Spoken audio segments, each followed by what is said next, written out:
ഈ കാണുന്നത് റെഡ് റൈസും മില്ലറ്റുകളൊക്കെ പൊടിച്ചെടുത്ത് പാലിൽ കുറുക്കിയെടുത്താണ്. അപ്പോൾ ഞാൻ തലേദിവസം ഇതേപോലെ കറുത്ത മുന്തിരി വെള്ളത്തിൽ കുതിർത്താനിട്ടിട്ട് ഇതേപോലെ ഇതിലേക്ക് ഒഴിച്ചു കൊടുക്കും. അപ്പോൾ നമുക്ക് പഞ്ചസാരയുടെ ആവശ്യമൊന്നുമില്ല. നല്ല മധുരമാണ്, നല്ല ഹെൽത്തി ഫുഡാണ് കേട്ടോ. ചില സന്ദർഭങ്ങളിൽ വർക്ക് കൂടുമ്പോൾ ഞാൻ ഇതേപോലെയാണ് ചെയ്യാറ്. കാലത്ത് വിശക്കുമ്പോൾ ഇതേപോലുള്ള സാധനങ്ങളൊക്കെയാണ് കഴിക്കുക എളുപ്പത്തിന്.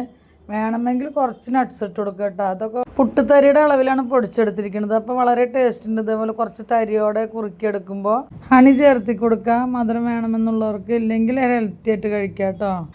പിന്നെ നമുക്ക് കറുത്ത മുന്തിരിക്ക് ഒരുപാട് ഗുണങ്ങളാണല്ലോ.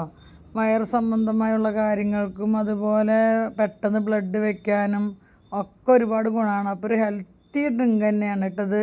നേന്ത്രപ്പഴം ഉണ്ടെങ്കിൽ നമുക്ക് മിക്സിയിൽ അരച്ചതിന് ശേഷം ഇതിലേക്ക് ഒഴിച്ചു കൊടുത്തൊന്ന് തിളപ്പിച്ചെടുക്കുമ്പോൾ പ്രത്യേക ഒരു ടേസ്റ്റാണ്. ഏത് ഡ്രൈ ഫ്രൂട്ട്സും വേണമെങ്കിലും ചേർത്തി കൊടുക്കാം കേട്ടോ. മില്ലറ്റ് കൊണ്ട് പുട്ടൊക്കെ ഉണ്ടാക്കുമ്പോൾ നല്ല ഡ്രൈ ആയിരിക്കും. അപ്പോൾ ഇതുപോലെ കഴിക്കുമ്പോൾ നമുക്ക് നല്ല ഇഷ്ടത്തോടെ കഴിക്കാൻ പറ്റും. ഈ പൗഡർ നിങ്ങൾക്ക് ആവശ്യമുണ്ടെങ്കിൽ കമൻറ്റിലൂടെ ചോദിക്കാം.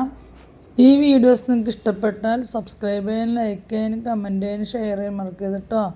പുതിയ വീഡിയോസുമായിട്ട് വരാം.